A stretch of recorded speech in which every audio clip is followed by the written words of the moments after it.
la femme derrière un texte qui a bouleversé la vie de millions de personnes. Il y a 10 ans, le 23 avril 2013, Christiane Taubira, alors ministre de la Justice de François Hollande, a vu son combat récompensé lorsque le Parlement a adopté la légalisation du mariage homosexuel et l'adoption pour les couples de même sexe. Je suis heureuse d'avoir eu l'occasion de porter une loi de liberté, d'égalité et d'élargir le champ des droits, s'est félicitée la femme politique de 71 ans dans une interview accordée à l'INA à l'occasion de cet anniversaire symbolique. Une âme de combattante que l'ancienne garde des Sceaux a partagé des années durant avec son ancien époux, Roland Delanon, fondateur du mouvement guyanais de décolonisation, Moguide. Et c'est pourtant la politique qui a été au cœur de leur divorce prononcé en 2002, comme l'a rapporté l'Express en 2016.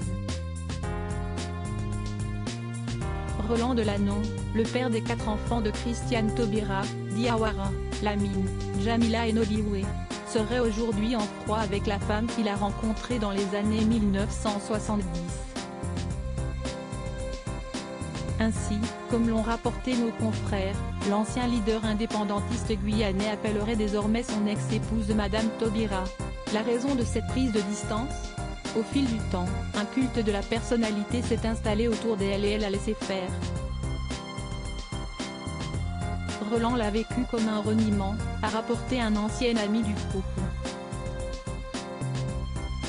La politique a été le nœud de notre rencontre et de notre rupture, avait d'ailleurs analysé en personne Roland Delanon dans Le Mystère Taubira, un ouvrage publié par Caroline Vigoureux en 2015 aux éditions Plomb. Supérieur à ces couples de pouvoir brisés par la politique, j'ai pris conscience de tout ce que j'ai loupé. Le début de la fin entre Christiane Taubira et Roland Delanon aurait commencé lorsque ce dernier a constitué une liste dissidente à celle de sa femme lors des élections régionales de 1998 en Guyane. Je me suis battue sans avoir conscience de l'impact sur mon époux, a regretté celle qui a tenté la course à la présidentielle en 2022 dans les colonnes de Paris Match, en 2014. Et de poursuivre avec amertume, j'ai sous-estimé le poids du regard social de la société guyanaise. J'ai compris trop tard que cet homme, d'une très grande valeur, m'a appelé au secours 50 fois.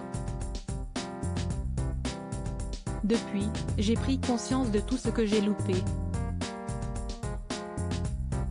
Article écrit en collaboration avec 6 médias Crédit Photo, Stéphane Le Mouton.